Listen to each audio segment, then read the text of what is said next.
इतना बड़ा धोखा दिया है मुझे, मैं तो सोच भी नहीं सकता था। आदिल, मुझे कुछ समझ नहीं आ रही तुम क्या कह रहे हो। मुझे दिखाओ तो सही हुआ क्या है। मैं सोच भी नहीं सकता कि तुम्हें धोखा दूं। दिखाओ तो सही मुझे हुआ क्या है। देखो, खुद देखो, मैं तो कुछ भी नहीं कह रहा। 4 कंपनीज ने हमारे साथ डील कैंसिल कर दी है। तुम्हारे उस लो क्वालिटी स्टिचिंग की वजह से कोई भी नया वेंडर हमारे साथ काम करने के लिए तैयार नहीं है। ब्लैक लिस्ट हो गए हम लोग। ये कोई मिसअंडरस्टैंडिंग हुई है। This is not possible. Adil, ऐसा नहीं हो सकता। हमजा, बस करो यार, बस करो, इनफ। को अगर तुम मेरे पुराने दोस्त नहीं होते ना, या अंकल हसन के दामाद नहीं होते, तो मैं आज और अभी इसी वक्त तुम्हें कहता कि यहां से चले जाओ। लेकिन 2 दिन है तुम्हारे पास, 2 दिन में मेरा घर खाली कर दो, क्योंकि मुझे इसे सेल करना है और इसका पैसा दोबारा अपने बिजनेस को स्टैंड करने के लिए लगाना है। आई एम सॉरी, थोड़ा रूड हो,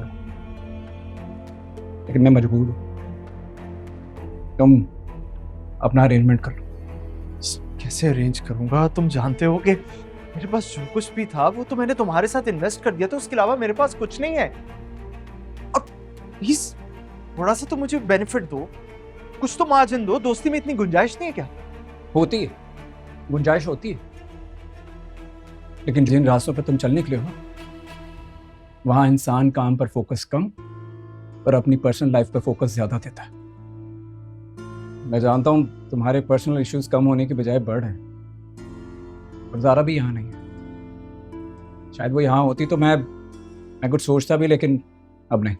देखो, मैं मानता हूँ कि पिछले कुछ दिनों में मेरी कुछ पर्सनल लाइफ अपसेट थी, जिसकी वजह से हमारे काम पे इफेक्ट आया है, लेकिन अब सब ठीक हो गया है। तो मंशा मेरे साथ है, ज़ारा भी समझ गई है। आगे कुछ नहीं होगा। अब मैं सब ठीक कर दूंगा। कुछ ठीक नहीं होने वाला।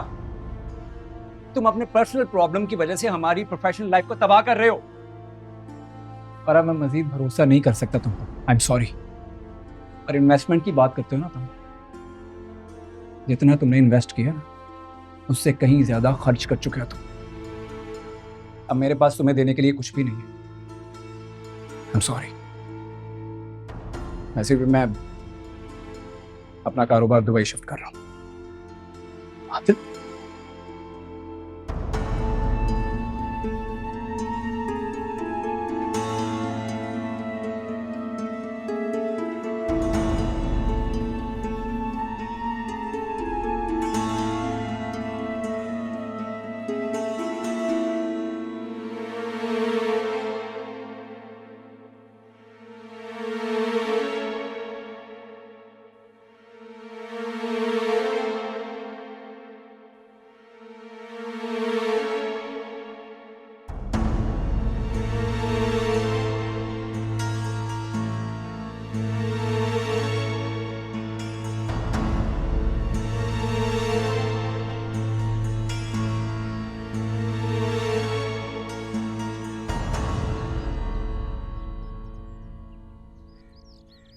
बात हुई थी मेरी शुजा से। वो भी यही चाहता है कि मंशा किसी भी सूरत हमजा और ज़ारा की जिंदगी से निकल जाए।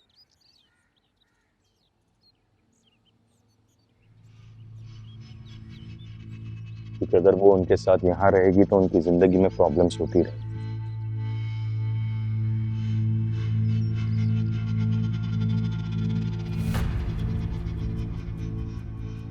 यकीनन शुजा मंशा को हमसे बेहतर जानता है।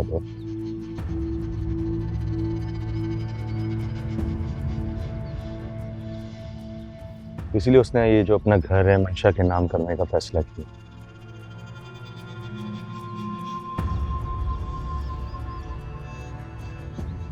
अगर वो इन दोनों की जिंदगी से निकल जाए तो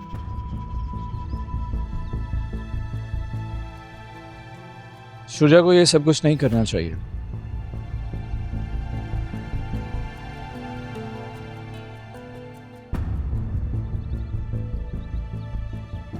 तो मंशा जैसे लोग होते हैं ना, ये भी किसी भी किस्म की फेवर डिजर्व नहीं करते।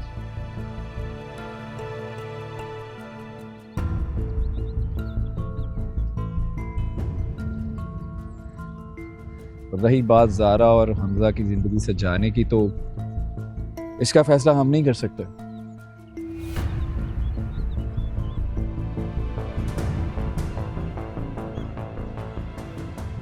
इसका फैसला खुद मंशा करेगी।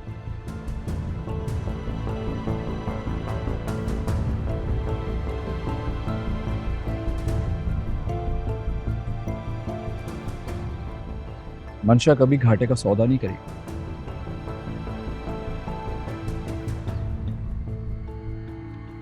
तुम फिक्र नहीं करो। शुजा को बता देना कि आज के बाद वो इन दोनों के दरमियान कभी नहीं आएगी।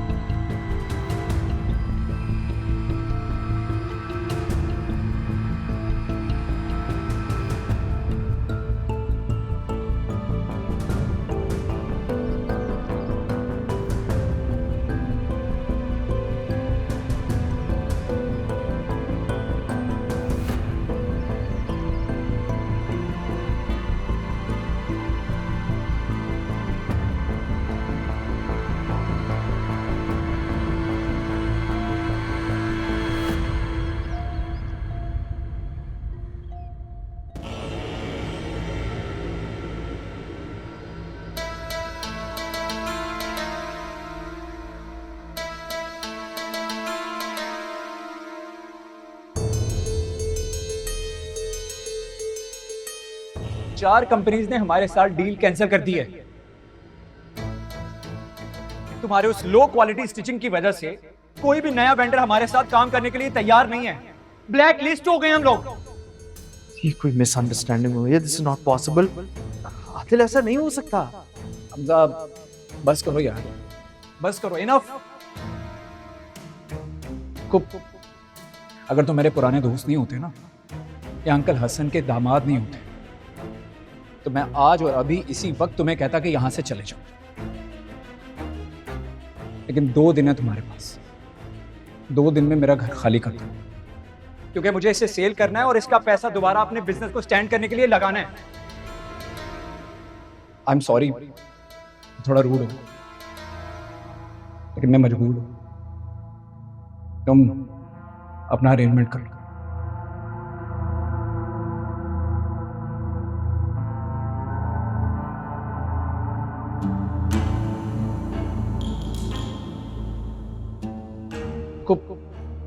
अगर तुम मेरे पुराने दोस्त नहीं होते ना, या अंकल हसन के दामाद नहीं होते, तो मैं आज और अभी इसी वक्त तुम्हें कहता कि यहां से चले जाओ।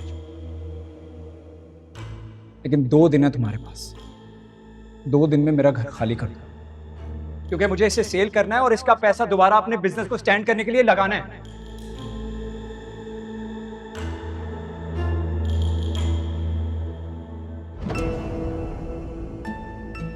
हमजा, ये सब क्या है जो आदिल कह रहा था? ये सब सच है क्या? ये तो तुमसे ऐसे बात कर रहा था जैसे तुमने बिजनेस में बहुत बड़ा फ्रॉड किया है।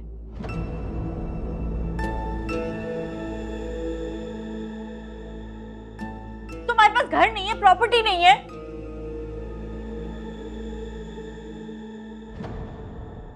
हमजा, तुम आज भी इतने ही पागल हो।